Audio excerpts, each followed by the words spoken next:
Hello and welcome to Always Bored, Never Boring. I am a greenskin at heart, a goblin warboss of old and a treacherous foe in any board game. So I am delighted today to share a sponsored preview of Goblin Party by Bandit Board Games. This is a lightweight card game for 2 to 5 players, crowdfunding on Kickstarter from the 9th of September 2025. And the idea couldn't be simpler. Lure out heroes, give them a sound thrashing, and turn them into soup to attract great warchiefs to join your clan. If you and your friends have ever wanted to take on the role of bickering, backstabbing goblins, intent on crushing heroes and claiming glory to prove you are indeed the meanest and greenest goblins in the land, this beautifully illustrated game of Mischief and Mayhem may be just what you are looking for. Here we have the game set up ready to play, and at this point I must stress all of these components are pre-production samples. While they reflect the look and feel of the final product, there will be differences. For example, the final board will fold in the middle and the cards will be of a high quality. Meanwhile, the essence tokens will be cardboard, but there will be an optional upgrade during the campaign to get wooden tokens shaped like these. Of course, if you're going to lead your goblins to greatness, first you need to choose your allegiance. Will you lead the Fury clan, who love a good scrap?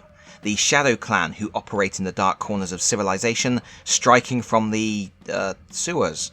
Perhaps you will lead the Frost clan, goblins who have grown tough through a lifetime in the harsh mountain regions. Or the Root clan, tribal goblins that make their home in the most dangerous swamps? Or the Crystal clan, who hide from the sun in deep caverns? Each clan deck is functionally identical, comprising 20 different goblins, so your initial selection won't grant you any specific advantage. However, in each game you will also take on the role of a warchief. You can randomly select your warchief, but for your first few games you may want to select the warchief linked to your selected tribe. Each chief has a unique skill, either an ongoing effect or a powerful single-use ability, giving you a special advantage and ensuring you will have slightly different tactics to employ each time you play. And with up to 50 warchiefs to choose from, depending on which version of the game you back, there is plenty of variety. 4 more warchiefs are placed around the cauldron, with the rest kept nearby in a draw pile. These are the chiefs you need to impress to win the game, and you are going to impress them by serving up a real delicacy: hero soup. To the deck of basic heroes, you add 2 random elite heroes and then you shuffle the deck, dealing 3 starting heroes to the board and placing the deck on the draw space. Each player draws a hand of 5 goblin cards and it is time to party. The player who has seen the least sunlight that day, which will always be me, goes first and then must select 1 goblin from their hand. If there are no goblin parties in play, the current player can play any goblin to start a party. If there is already a goblin party in play, the current player can either add to that party, or if they have a hobgoblin, they can start a new goblin party. Each goblin has an aggro type, an attack value, a health value, and a special ability. Abilities with a lightning symbol trigger immediately when played, while abilities with a swirl symbol are ongoing effects. After playing a goblin, the current player then checks the aggro level of each goblin party in play by adding up the different aggro symbols and deducting the matching aggro value from any heroes already engaged with that party. If the result is enough to equal or exceed the aggro value of a hero in the display, that hero moves to fight the goblins. The player whose goblin is last in the party receives 1 essence token matching the hero's type. Once moved, heroes stay engaged with a goblin party until they are ready to fight. A fight occurs after all hero movement has been resolved, if the total attack value of the goblin party equals or exceeds the health value of the weakest hero they are facing. The hero is automatically defeated, and the goblin who contributed the most damage claims the kill and takes the hero card as a trophy. If there is a tie for the most damage, the goblin closest to the front of the party claims the kill. However, heroes go down swinging, and they will inflict their damage value on the goblin party, moving from right to left, slaying as many goblins as possible until their attack runs out of steam. Here, our brave squire is dragged down under a wave of bony green bodies, making a strength 3 attack in retaliation. The first 2 points of the attack slay the goblin warrior, leaving 1 point, which is not enough to defeat the hobgoblin who is next in line. The hobgoblin shakes off his injuries and is restored to full health, ready to fight again. However, all is not lost. Players have 1 chance to save their goblin minions. When a goblin is defeated, the controlling player can spend one essence that matches the goblin's aggro type to save them. The essence is placed on their card as a reminder, and each goblin can only have one essence on them. So our triumphant goblins have taken down the squire and lived to tell the tale, but now they are facing a conjurer. If the goblins were strong enough, they could now instigate another round of combat, but alas, the conjurer is tough as old boots and twice as smelly, so there are no more fisticuffs for now.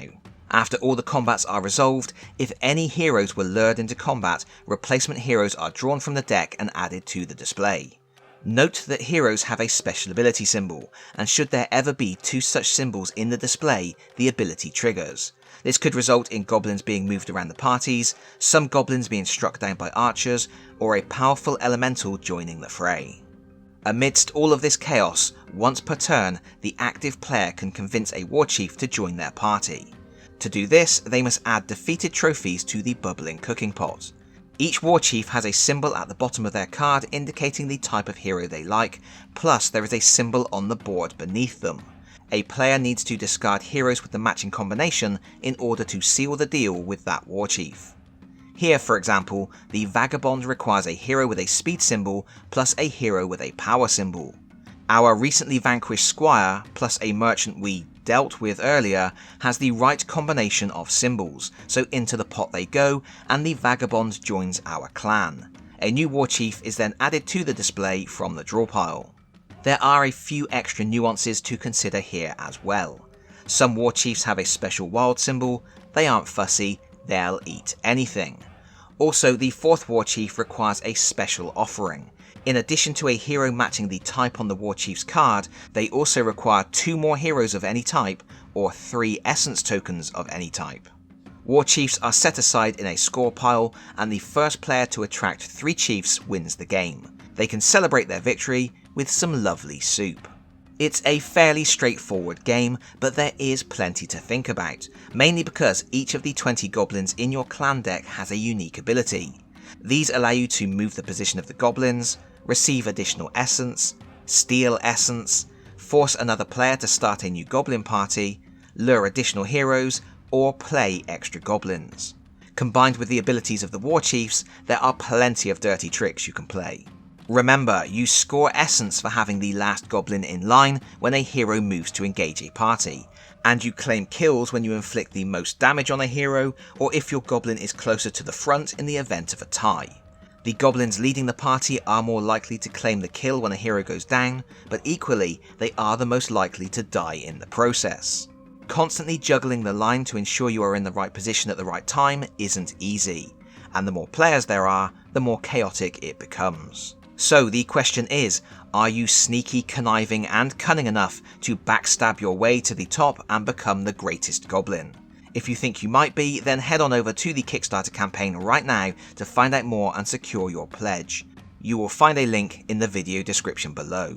And that is it from me for now. If you liked the video, please consider pressing the like button. If you really like the video, please consider subscribing if you don't already do so. And hopefully, I will see you all again very soon. Bye bye everyone. Bye bye.